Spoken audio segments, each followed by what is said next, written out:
Mukunda jewellers వారి Poorvi gold and diamonds November 1న KPHB లో ఘనంగా ప్రారంభం. ఓపెనింగ్ ఆఫర్ గా ప్రతి 3 లక్షల కొనుగోలుకు ఒక బంగారు నాణెం ఉచితంగా పొందండి. టాలెంట్ ఎవరి సొత్తు కాదని, కష్టపడితే సాధించలేనిదంటూ ఏదీ లేదని ఇప్పటి వరకు ఎందరో నిరూపించారు.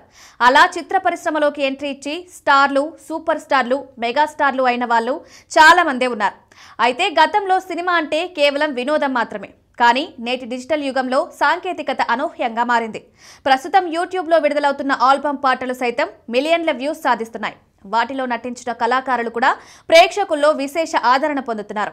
ఇప్పుడు మనం చెప్పుకోబోయే వ్యక్తి కూడా ఆ కోవకు చెందినవారే. ఆమె తెలంగాణ బిడ్డ నాగదుర్గ. జానపద గీతాలతో గత కొన్ని సంవత్సరాలుగా మంచి గుర్తింపు తెచ్చుకుంది.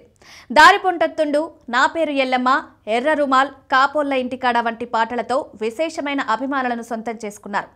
కలివనం అనే తెలుగు సినిమాలో ఆమె హీరోయిన్గా నటించినప్పటికీ ఆ చిత్రం విడుదలైందా లేదా అనే విషయంపై స్పష్టత లేదు.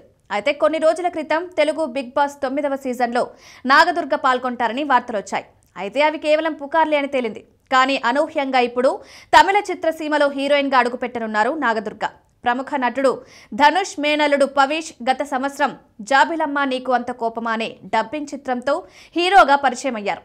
అయితే పవీష్ నటిస్తున్న కొత్త చిత్రంలో నాగదుర్గ హీరోయిన్గా నటించనున్నారు.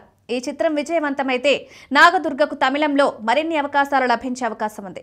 నాగదుర్గకు ముందు శాన్వి మేఘన, గౌరీప్రియ వంటి తెలుగు నటీమణులు తమిళ చిత్ర పరిశ్రమలో అవకాశాలు దక్కించుకుని గుర్తింపు పొందారు. దీంతో ఆమె అభిమానులు ఫుల్ ఖుషి అవుతున్నారు. తెలుగు అమ్మాయిలు టాలీవుడ్లో హీరోయిన్గా పెద్దగా కనిపించని ఈ రోజుల్లో వేరే భాషల్లో అయినా రాణిస్తుండడం పట్ల పలువురు ప్రముఖులు హర్షం వ్యక్తం చేస్తున్నారు.